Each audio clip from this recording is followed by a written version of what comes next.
Brief గా ఒక దాని గురించి మాట్లాడుకుందాం. నెక్స్ట్ క్వశ్చన్ బిందు, ప్రధాన ప్రతిపక్ష పార్టీగా టీడీపీ పాత్రపై మీ అభిప్రాయం ఏంటి? ఎట్లా పోషించింది? ఎస్, చాలా బాగుంది అని చెప్పి 24% మంది తమ అభిప్రాయాన్ని వ్యక్తపరిచారు. పర్వాలేదు అని చెప్పి 34% మంది తమ అభిప్రాయాన్ని తెలిపారు. అస్సలు బాగాలేదు అని చెప్పి 40%, చెప్పలేమని చెప్పి 2% మంది తన అభిప్రాయాన్ని వ్యక్తపరిచారు.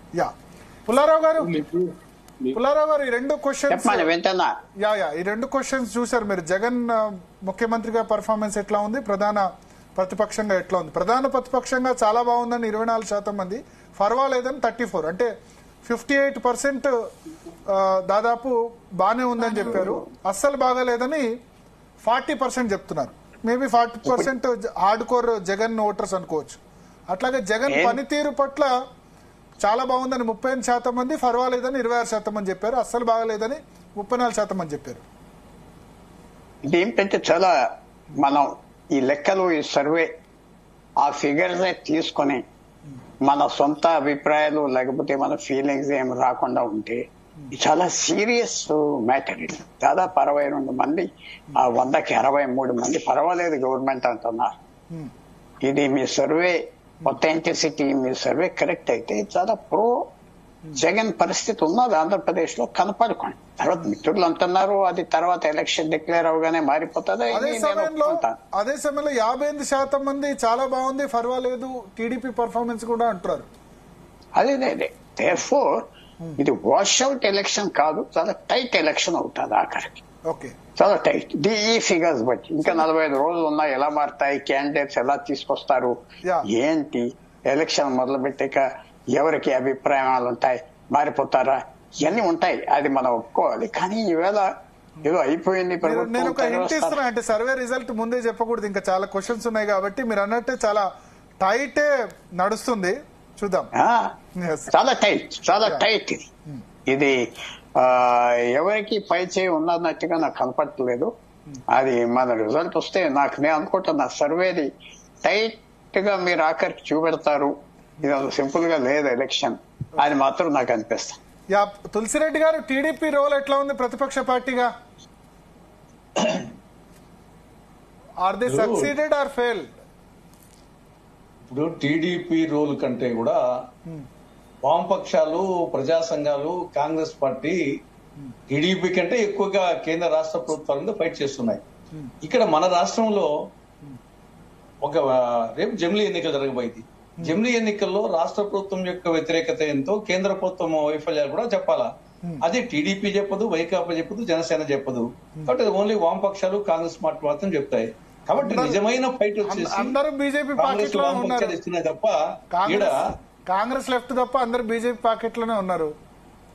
అందరూ బీజేపీ చేతిలో కీలు బొమ్మలుగా ఉన్నారు. కాబట్టి ఇది డెఫినెట్ గా రేపు ఈ అంశం కూడా ప్రభావితం చేస్తుంది. మనం ఎంతసేపు ఇంతవరకు వైకాపా, టీడీపీ, జనసేన మధ్యనే అనే యాంగిల్ ఆలోచిస్తున్నాం. కానీ ఇక్కడ ఇండియా కూటమి ఒకటి, రేపు బీజేపీ, టీడీపీ, జనసేన పొత్తులో ఉంటుందా ఉండదా, ఇది త్రిముఖ పోటీనా చతుర్ముఖ పోటీనా అనే దాన్ని బట్టి కూడా ఫలితాలు చాలా తారుమారైతాయి. కాబట్టి బీజేపీ వైఫల్యం మేము పదే చెప్తున్నాము. ఆంధ్రప్రదేశ్ లో బీజేపీ అంటే బి అంటే బాబు, జే అంటే జగన్, పి అంటే పవన్. దేశమంతా భారతీయ జనతా పార్టీ బీజేపీ అంటే, అని ఈ రాష్ట్రంలో బాబు, జగన్, పవన్. కాబట్టి యాంగిల్లో బాబు కేసినా బీజేపీ కొట్టేసినట్లే, జగన్ కోటేసినా బీజేపీ కొట్టేసినట్లే, పవన్ కేసినా బీజేపీ కొట్టేసినట్లే అనే స్లోగన్ పోయిందనుకోండి, మన రాష్ట్రంలో బీజేపీ ముందుగానే అడికాడికి పెద్ద బలమైన పార్టీ కాదు. దానికి తోడు రాష్ట్రానికి నంబర్ 1 ద్రోహం చేసిందిగా ప్రజలు భావిస్తున్నారు. అటువంటి నంబర్ 1 ద్రోహం చేసింది కాంగ్రెస్ అనుకోవట్లేదా? నంబర్ 1 ద్రోహం చేసింది కాంగ్రెస్ అనుకోవట్లేదా? రాష్ట్రాన్ని విభజించి నెంబర్ 1 ద్రోహం చేసేది కాంగ్రెస్ అని అనుకోవట్లేదా? ఇష్యూనే కాదు, అది 10 సంవత్సరాలు అయిపోయింది. అది ఇష్యూనే కాదు. శ్మశాన వైరాగ్యము, ప్రసూతి వైరాగ్యము, పొద్దస్సం ఉంటుందా? 10 ఏళ్ల కింద జరిగింది. ఇంకా పొద్దస్సం ఇప్పుడు విభజన ఏ విధంగా జరిగింది ఇష్యూ కాదు. విభజన చట్టంలోని అంశాలు అమలవుతాయా లేదా, దాన్ని ఏ పార్టీ అమలు చేయగలిగింది, అదే ఇష్యూ. నిజంగా విభజన అంశమే ప్రభావితమైతే 2014లో టీడీపీ అధికారం రాకూడదు కదా. వాళ్ళు 2 సార్లు కాంగ్రెస్ 10 ఏళ్ళైనా ఇప్పుడు ఇక్కడ తెలంగాణలో పుంజుకుంది. కానీ పరిస్థితి ఎట్లా ఉంది చూస్తున్నారు కదా కాంగ్రెస్ పరిస్థితి. అది ఎంతసేపు అంటే బీజేపీకి 2 సీట్లు ఉండేది, 303 సీట్లకు వచ్చినాయి. ఎన్టీ రామారావే ఓడిపోయినటువంటి పార్టీ తెలుగుదేశం పార్టీ, మళ్ళీ అధికారం లేక రాలే.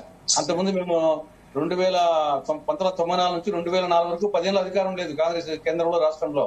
అలా అధికారం వచ్చి 10 ఉండలా. ఇటువంటి చరిత్ర గతంలో కూడా కాంగ్రెస్ ఇప్పుడు ఏ విధంగా 2014 నుంచి 2024 లేదో 1994 నుంచి 2004 వరకు కూడా లేదు. ఆ రోజు బీజేపీ షైనింగ్ అన్నారు. ఏమైంది? గుడ్డి అరిపోయింది. కాంగ్రెస్ అధికారం వచ్చింది, 10 అధికారం. మళ్ళీ వస్తారు మీ దగ్గర. చల్సాని శ్రీనివాస్ గారు, ప్రతిపక్ష పార్టీగా టీడీపీ ఎటువంటి రోల్ సేకరించారు? మీరు సాటిస్ఫైడ్ గా ఉన్నారా? పౌర సమాజ నేత మొట్టమొదటి 2-3 సంవత్సరాల్లో చాలా పూర్ పర్ఫార్మెన్స్ అండి. ఏ ప్రజా సమస్య మీద కూడా ఒక రోజు బయటకు వచ్చి గట్టిగా పోరాడిన దాఖలాలు కంటిన్యూస్ గా, ఒకసారి వచ్చి వెళ్ళిపోవడం కాదు, 1 రోజు 2 నెలల పాటు పోరాడిన దాఖలాలు లేవు. ప్రత్యేక హోదా విభజన హామీలు దాంట్లో 4 ఏళ్ల తర్వాత యూటర్న్ తీసుకున్న తర్వాత మళ్ళీ ఇది వచ్చింది కానీ దాని ఊసేతను కూడా మానేశారు. కానీ జగన్మోహన్ రెడ్డి గారు ఎక్కువగా కృషి చేశారు తెలుగుదేశాన్ని తిరిగి మళ్ళీ పెట్టాలని. కానీ వాళ్ళ పొరపాటుతో పాటు చంద్రబాబు నాయుడు గారు లాంటి దక్షిణాదిలో స్టాల్వర్ట్ లీడర్ ఇవాళ ఎవరిని అనుకోకపోవచ్చు కానీ 96 తర్వాత మీకు ఆ రోజు చక్రం తిప్పి మాట వస్తాం. ఇవాళ దక్షిణాది వెంకయ్య నాయుడు గారిని సక్సెస్ఫుల్ గా ఉత్తర భారతీయ జనతా పార్టీ షెడ్ పంపించేసిన తర్వాత దేవగౌడ గారు వైభారం తోన తర్వాత చంద్రబాబు నాయుడు గారు స్టాల్వర్ట్ లీడర్ని అరెస్ట్ చేసి 53 రోజులు జైల్లో పెట్టిన తర్వాత ఈ ఆల్ సెప్ప తీశాడు. ఎందుకు? జగన్ గారు చేసింది ఎక్కువ ఉంది అనుకుంటున్నాను నేను. జగన్ గారు చేసింది మిగతా ఇష్యూస్ వల్ల తెలుగుదేశానికి ఎక్కువ పెంచింది అని నా అభిప్రాయం. వెరీ క్లియర్ చెప్తున్నాను. అంత మీరైతే సాటిస్ఫైడ్ గా లేరు తెలుగుదేశం పార్టీ ప్రతిపక్ష పార్టీగా పోరాడాల్సిన కలుపుకెళ్లి ఆంధ్రప్రదేశ్ హక్కులు ఎవరు విభజన హామీలు కానీ, హక్కులు కానీ, విశాఖ హక్కు కానీ దాని మీద నిలబడి మోడీ గారు అందరూ వచ్చారు. రామానాయుడు గారు ఖండించడానికి కూడా లేదండి, ఖండించడానికి కూడా లేదు. రామానాయుడు గారు జవాబు చెప్పండి. చల్సాని శ్రీనివాస్ గారు అంటారు జగన్ మీద వ్యతిరేకత ఓడించాలి తప్ప టీడీపీ పెద్దగా పోరాటం చేసింది లేదంటున్నారు. ఫస్ట్ 3 years అండి. పెద్దలు శ్రీనివాస్ గారికి అయితే ఒక విషయం గుర్తు చేస్తున్నాను సార్. అంటే గవర్నమెంట్ ఉంది కదా అని చెప్పేసి చాలా వరకు కూడా ఏ ఉద్యమానికి వెళ్ళినా సరే అంచువేత దూరంతో మాలాంటి వాళ్ళు, నేను ఒక ఎమ్మెల్యే చేస్తున్నాను, ఎక్కడైతే ఏదైనా ఒక ఉద్యమాన్ని చేసుకోవడం వెళ్తే ఇంటికి వచ్చి కాపలా కాసి, అంటే ఇట్లా సంస్కృతి ఎప్పుడు చూడలేదు. మరి నేను దాదాపుగా అంటే బాబు గారిని అరెస్ట్ చేసినప్పుడు కానీ, లేదు గతంలో ఏదైనా సరే ఒక కార్యక్రమం మీద ఏదైనా ఒక ధరల మీద పోరాటం కానీ, కరెంటు ఏదైతే రేటు పెంచి దాని మీద కానీ, లేదు ఏదైతే లెక్కర్ విధానం మీద కానీ అనేక పోరాటాల కోసం మేము మనందరం కూడా కలిసి పోరాటం చేద్దామని చెప్పేసి వెళ్తేటప్పుడు రాష్ట్ర స్థాయి నాయకులు వదిలేండి, నియోజక స్థాయి నాయకులు వదిలేండి, చివరికి మండల స్థాయి నాయకుల వరకు కూడా కానిస్టేబుల్ పంపించి ఆ ఇంటి దగ్గర ఉంచేసి ఉద్యమాన్ని పూర్తిగా నీరు కాచే కార్యక్రమం చేస్తుంది ఈ ప్రభుత్వం. అయినప్పటికీ కూడా తెలుగుదేశం పాత్ర ఏ పరిస్థితిలో కూడా తగ్గలేదు కాబట్టి ఈ రోజు ఆంధ్ర రాష్ట్రంలో ఈ రోజు మళ్ళీ చంద్రబాబు నాయుడు గారు ముఖ్యమంత్రి అయితేనే ఈ రాష్ట్రం మళ్ళీ ఒక గాడిలో పడుతుంది. ఒక అటు అభివృద్ధి కావచ్చు, ఇటు సంక్షేమ పథకాలు కావచ్చు, అన్నింటినీ కూడా సమానంగా ఇవ్వగలిగేటువంటిది. అన్ని రకాలుగా మరి ఉన్నటువంటి ఏదైతే నిరుద్యోగాన్ని నిర్మూలించడం కానీ, లేదు ఉద్యోగులకు జీతాలు మొదటి తారీఖు ఇవ్వడం కానీ, ఏవైతే సమస్యలు ఉన్నాయో ఆ సమస్యలన్నీ కూడా మళ్ళీ సజావుగా సాగాలి అనుకుంటే మళ్ళీ నారా చంద్రబాబు నాయుడు గారి అనుభవం కాలేదు. 2014 మనం చూసాం. ఎప్పుడైతే రాష్ట్రం విడిపోయిందో 16,000 కోట్ల రూపాయలు లోటు బడ్జెట్ ఉన్న రాష్ట్రాన్ని మరి ఎంత చాకచక్యంగా 14 నుంచి 19 వరకు మళ్ళీ ఎన్నికల వరకు కూడా చాలా జాగ్రత్తగా తీసుకొచ్చారు. అంటే రాష్ట్రం ఎంతో నష్టపోయి ఉంది. మనకు అటు తెలంగాణ నుంచి రావాల్సినటువంటి వాటా రావాల్సిన నిధులు రాలా, మనకు వాటా రావాల్సిన డబ్బులు రాలా. ఇటు కేంద్రం కూడా అంతంత మాత్రమే చేసే పరిస్థితి. ఆ రోజు పోరాటం చేసిన తెలుగుదేశం పార్టీ ఏవైతే చిన్న చిన్న పొరపాట్లు జరగవచ్చు, ఒకసారి ఒక మాటకి పెద్దలు చెప్పిన దానికి వినొచ్చు చంద్రబాబు నాయుడు గారు, అయితే ఆ దిశగా ప్రయాణం చేస్తే రాష్ట్రానికి మేలు జరుగుతుందని చెప్పి రాష్ట్ర ప్రయోజనాలని ఏనాడు కూడా చంద్రబాబు నాయుడు గారు విస్మరించలేదు. అధికారం ఉన్నా అధికారం లేకపోయినప్పుడు కూడా ఈ రాష్ట్ర ప్రయోజనాలు ఈ ప్రజలందరూ కూడా దేశంలోనే ఒక అగ్ర రాష్ట్రంగా మార్చాలని చెప్పి నిరంతరం పాటుపడినటువంటి మహనీయుడు ఈ రోజు చంద్రబాబు నాయుడు గారు. నేనేమంటున్నానంటే ఇక్కడ పరిస్థితులను బట్టి ఈ రోజు ఏదైతే మనకు ఉన్నటువంటి మన అమరావతి ఉద్యమాన్ని పూర్తిగా నీరుగార్చిన శ్రీనివాసరావు గారు చాలా దానికి పెద్ద రోల్ పోషించారు.